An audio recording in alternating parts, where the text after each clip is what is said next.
Boa noite, pessoal. Estamos aqui no nosso podcast. Hoje teremos uma entrevista com o deputado federal eleito pelo Estado de São Paulo, Marco Feliciano, e falaremos sobre os alimentos básicos e a pandemia. Boa noite, deputado. Obrigado por ter aceitado o nosso convite. Olá, pessoal. Eu sou o deputado federal Marco Feliciano, 3 mandatos quase concluídos e indo para o 4º mandato agora. E eu agradeço aí a vocês pelo carinho, pelo convite para eu poder participar desse podcast. Podem fazer as perguntas e fiquem à vontade, tá bom? A nossa primeira pergunta é visando entender um pouco mais do que aconteceu em 2020, quando começou a pandemia. E nós gostaríamos de saber qual foi o impacto que a pandemia causou nos preços dos alimentos básicos. Sim, a pandemia acabou causando impacto no preço dos alimentos, porque como se tratou de uma pandemia, uma verdadeira guerra, de sobrevivência, muitas pessoas como não imaginavam como seria o futuro, não sabiam o que ia acontecer nos próximos capítulos da história, acabaram estocando alimentos. E quando você compra demais alimentos, falta o alimento na prateleira, faltou alimento na prateleira, significa que a procura é maior do que a oferta e isso acaba influenciando os preços dos alimentos. Nós tivemos aí uma alta considerável, mas não apenas por conta disso, porque depois da pandemia tivemos aí uma crise mundial. Com essa crise mundial tivemos um aumento do combustível, E por conta de tudo isso, nós tivemos um reflexo nos produtos básicos da sobrevivência. E você acha que a exportação de alimentos para outros países ajudou a nossa economia? Sim, sem dúvida. Quando nós exportamos alimentos, nós acabamos gerando riqueza aqui para o nosso país, De cada 5 pratos de comida servidos no mundo, um desses pratos sai aqui do Brasil. Nós somos exportadores de proteína animal, de soja, e tudo isso faz a nossa economia girar, ficamos bem aos olhos do mundo, entra bastante dinheiro aqui e a nossa economia fica pujante. E como ficou a inflação, a taxa Selic durante a pandemia? É muito complicado tentar explicar aqui a taxa Selic, porque ela tem a ver com os fundos do Tesouro Nacional, que o país ele oferece aos grandes investidores internacionais, Então, mas a taxa Selic durante a pandemia, ela ficou de maneira, vamos dizer assim, equilibrada, estabilizada, porque o governo atuou de forma intensa. Caso contrário, a nossa inflação teria sido numa escalada muito pior do que está no mundo todo. Não que nós tenhamos nos saído infinitamente melhor do que os outros países, mas nós nos saímos muito melhor do que muitas pessoas. Inclusive, no nosso Brasil, nós tivemos há poucos meses atrás agora deflação, ou seja, uma inflação ao contrário, Por quê? Porque nós conseguimos segurar aqui a nossa economia. Isso aí é um mérito do governo federal, muito melhor do que em outros países. Para vocês terem uma ideia, a inflação americana, pela primeira vez na história, superou a inflação brasileira. E depois da pandemia, ela melhorou, piorou? Como que ficou? Essa pergunta é muito difícil, Melhorou, piorou depois da pandemia? Melhorou por um lado, piorou pelo outro. De que lado que melhorou, pastor? As famílias ficaram mais unidas, E de que lado que piorou? Faltou muito emprego, Muitas empresas fecharam e quando as empresas fecham, acaba o emprego. Acabou o emprego, vem a pobreza. A pobreza gera miséria e a miséria gera violência, Então é um círculo infinito de coisas ruins, Então a pandemia, sim, foi um golpe baixo na população mundial que não é esperado. E como o senhor acha que o Brasil seguirá de agora em diante? Os preços irão aumentar ainda mais? Hoje o Brasil, como todos os grandes outros países do mundo, nós vivemos num mundo globalizado, então tudo que acontece hoje aqui reflete no mundo, o que acontece no mundo lá fora reflete aqui. Nós temos uma guerra a 10 mil quilômetros daqui, que é a Ucrânia, e acabou influenciando aqui.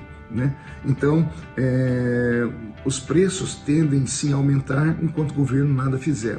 Vocês devem ter acompanhado aí dia desses a declaração do presidente que foi eleito aí, ele deu uma declaração tão infeliz que a Bolsa de Valor, ela despencou, o dólar aumentou. Aí alguém pergunta, mas o que o dólar tem a ver com a minha vida, pastor? Os produtos que nós compramos de fora e entram aqui no nosso país, eles entram com o preço do dólar. Por exemplo, nós compramos o trigo. O trigo chega no país, ele é transformado em farinha, de farinha é transformado no pãozinho que você come todo dia, no macarrão. O trigo também é usado como um dos ingredientes da sua cervejinha, O brasileiro gosta tanto da cervejinha. Então, quando isso acontece, o dólar sobe, o trigo entra aqui com um preço mais caro e acaba refletindo no dia a dia das pessoas, no preço do pãozinho, do macarrão, da cerveja, etc. e tal. Então, nós precisamos tentar segurar isso. Como os produtos irão aumentar nessa questão, Quanto tem muita procura, quanto mais procura, mais o preço aumenta. Então, nós temos que produzir bastante. E existe alguma lei que impede o aumento excessivo dos preços dos alimentos? Todos os países têm leis, né, de freios e contra-freios para tentar segurar para que a sua população mais carente não padeça. Existem sim fórmulas, não há uma lei específica, né, mas o país trabalha. Existe um órgão dentro do Ministério da Economia que só para analisar preços de produtos, para que mantenha-se um equilíbrio, para que as pessoas mais vulneráveis não sofram tanto. E agora, né, falando como brasileiro, o que você acha sobre o aumento dos preços dos alimentos?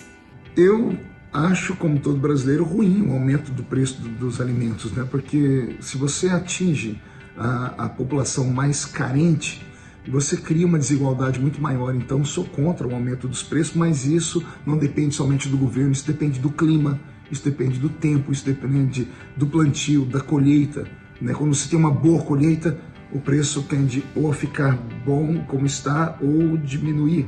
Quando você tem uma colheita ruim, quando você esperava colher muito e colhe pouco, você tem pouco produto para oferecer, então a procura é maior, e quando a procura é maior, o produto fica mais caro, né? Então, eu acho ruim o aumento dos preços, mas é a vida. E agora, para finalizar o nosso podcast, você como deputado, o que poderia sugerir ou criar uma lei para que toda a população tivesse condições de comer o básico, pois nós sabemos que muitos passam fome no nosso país e é uma situação bem séria, né?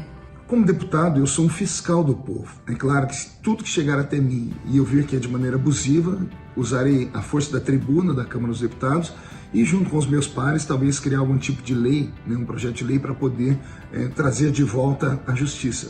Todavia, um deputado federal, ele não é um cirurgião, como eu posso explicar para vocês aqui.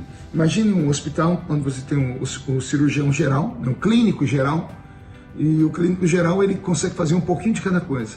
E no parlamento não tem clínico geral, ninguém sabe tudo, né? Cada um ele se estabelece dentro de uma matéria, dentro de uma bandeira que se defende. Mas se vocês que estão assistindo agora quiserem me ajudar e tiverem opiniões, mandem para mim projeto de leis que humildemente eu vou analisar, e sendo viável a construção do projeto, eu apresentarei o projeto e darei a vocês o crédito, tá bom?